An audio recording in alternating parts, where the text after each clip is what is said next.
I own a motel called the Vegas Vienna for the retired folks looking for an affordable place right outside Vegas. Just because they're retired and want to gamble their 401ks doesn't mean they should overpay for a few nights' stay. Business was good, but after the incident, I'm having trouble keeping the light bill paid. It was the middle of October 2021. With COVID in full swing and all the mandates, you'd think I'd been complaining about it, closing early due to the lack of business, but it was the opposite. There's just something about Vegas. The debauchery, the lust.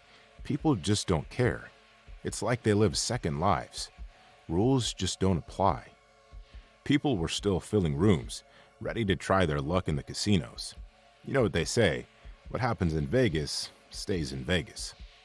It's not always older folks who stay here, though that is the intention of this place. I help out a few lesser fortunate people, ones who are in a bind, in the rough, or whatever euphemism fits. Drug addicts mostly, if I'm being blunt. I give them the rooms all the way in the back, furthest from contact with everyone else. The best deals. I stopped doing that now. Too much risk. I was sleeping in my bedroom just behind the lobby when blue and red police lights woke me up. Homicide was what they told me. One of them back rooms. Last night I let a guy who went by the nickname Mouse stay there. Said he was trying to come clean. Was on his way to family in Vegas who'd help him get into rehab. Of course, I let him stay. I didn't know he was lying, that he was on the run from a dealer. You should have smelled that room. Ever went catfishing and used them livers or chicken's blood?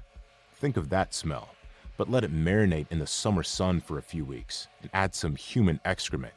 Absolutely disgusting. The coroner had already picked him up and drove off by the time I'd gotten done talking to the police. Unfortunately, cleanup is done by a third-party service, and they weren't going to be in for another couple of hours. The sun was set to come up before then.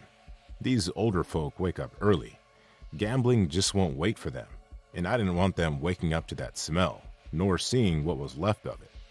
Blood spattered all over the window and the front door. It would ruin business, so I got to cleaning it myself.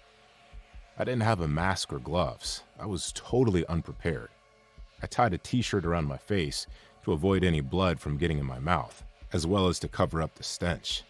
The smell was so strong that not even the t-shirt did any good. When I got to the floor, scrubbing the blood and brains out of the carpet, I couldn't help but gag.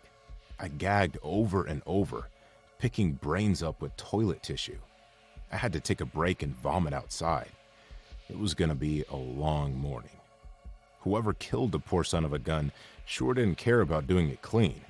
There wasn't just blood on the window and the front door, but on the ceiling too. Looked like he took a shotgun to the head, exploding like the 4th of July. No matter how much I cleaned, I just found more pieces of the guy, more blood, everywhere. After cleaning up the main space, the bed and the TV stand, drapes and the bed sheets and probably the mattress needing to be thrown away, I got started on the bathroom. The guy's tongue was sitting in the sink. Looked like someone took some pliers and just ripped it out. Nothing professional about it. This killer was dirty. I made a dash back outside to puke again, trying not to touch my face as I was dry heaving my heart out. I heard a door open a few doors down. "You all right, sir?" they said. My head was pounding, and I wasn't in the mood to deal with anyone. "Yeah, everything's all right, just having a rough morning." And I left it at that. Knowing my time was running out, I got back in the room, shut the front door, and didn't leave until I got the smell out as best as I could. Probably went through 3 cans of Lysol spray and a gallon of bleach, but it did the job for the most part. Word got around on the news, and it hurt business bad. I hadn't thought that far, just wanted the smell gone. I scrubbed brains out of the carpet, barehanded for nothing. Should have just waited for the cleaners.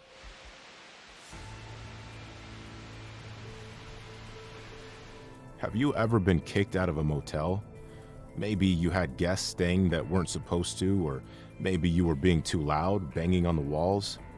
All reasonable reasons to be kicked out, if you ask me. But have you ever been kicked out of your room because a rich, high-status person wanted to stay, and there was just no other room for them? I'm sure you'd be furious like I was. I'd put up a fight when they came knocking on our door in the evening, regrettably, though I don't think they really cared, informing us that we had to leave. "Unexpected, high-priority guests are staying in this room tonight," is what they said. I tried to fight it, not wanting to pack our bags, and seriously reluctant to wake my 2-year-old, who just burned the last of her energy off at the zoo earlier that day. Something of a rare occurrence that, when you become a parent, you appreciate more and more, because sleep can't ever come soon enough, not with a little one. They'd mentioned us signing an agreement that didn't hold them liable for something like this, but assured us that we were being reimbursed the full amount of our 3-night stay. I should have read the fine print, and I was curious who was taking our room, disgusted by the idea of someone forcing a family out on the street. Could it have been politicians? Maybe some famous rappers? The Pope and some priests? We were given 30 minutes to pack and go. We didn't waste a breath or a muscle. Our bags were packed and ready to go within 10 minutes. Stepping out the door and heading to our car, I saw several limousines parked in sequence, wrapping around the building. It looked like one of those red carpet movie premieres, without the red carpet, and without all the people oohing and awing, snapping photos and reaching out their hands for a touch of some celebrity skin. Instead, many others like us had been kicked out as well, and they looked pissed off. Had to have been about 30 of us. Sad looks on some faces, pure red anger on others. You could hear from the parking lot someone screaming at the front desk in the lobby. All I was worried about was finding another motel close by, and time was running out. But then I saw people stepping out of the limousine. They were all dressed to the nines, definitely high status. All I could see were men. Was it a business meeting? What are they doing at a motel in the middle of nowhere? Shouldn't they have bought out the Ritz? It was suspicious, no doubt. Following the men were children, some as young as 6 to my best guess, and some no older than 16. The creepy part about all of this being the fact that none of these girls looked related to the men they rode with. The kids looked foreign, malnourished, scared. There had to have been about 15 men and over a dozen children. Where were the wives? More importantly, where were these kids' real parents? We left in no rush. After packing the car and getting our kids in, I sat in the driver's seat and stared at them from the rearview mirror. My wife asked me what was going on, why I wasn't pulling out of the parking lot. It was getting late and we needed to find another place to stay before our 2-year-old started bouncing off the walls again. But I couldn't help myself. I just watched. I don't think she noticed what I was seeing. She didn't mention a thing. I think she was too preoccupied with the kids. I honestly envied her because I knew something wasn't right, and I did nothing about it. Just drove off.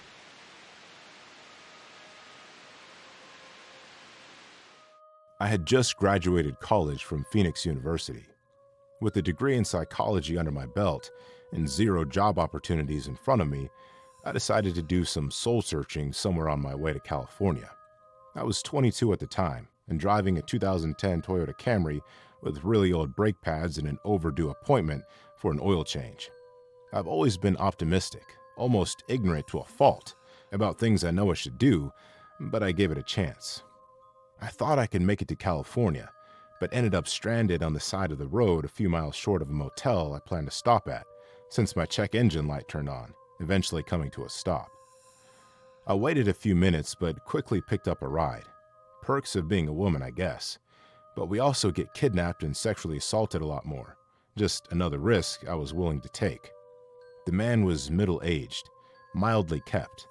He could have used some deodorant. I told him what happened and that I was on my way to a motel down the road, the Sunset Motel. Said he knew the one and took me there.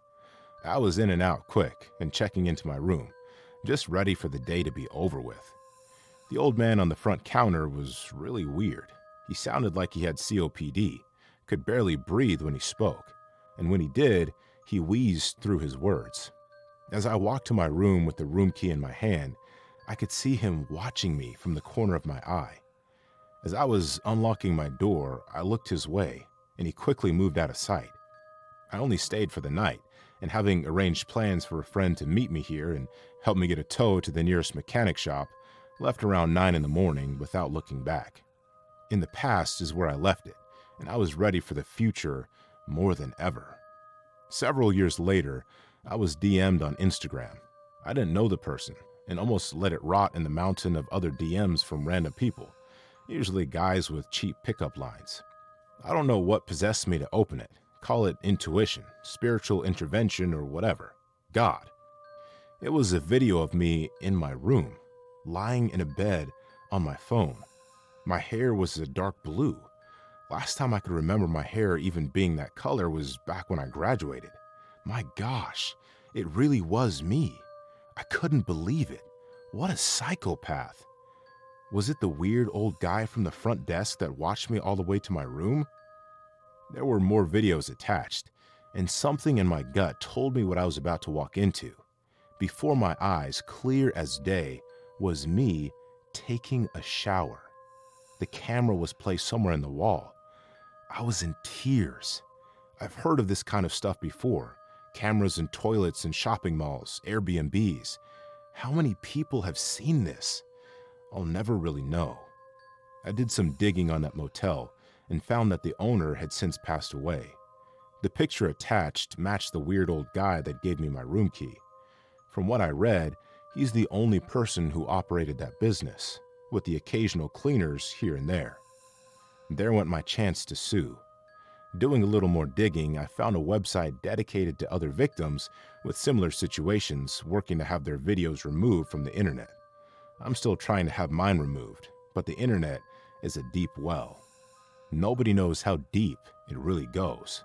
Those videos might be passed around and be on there forever.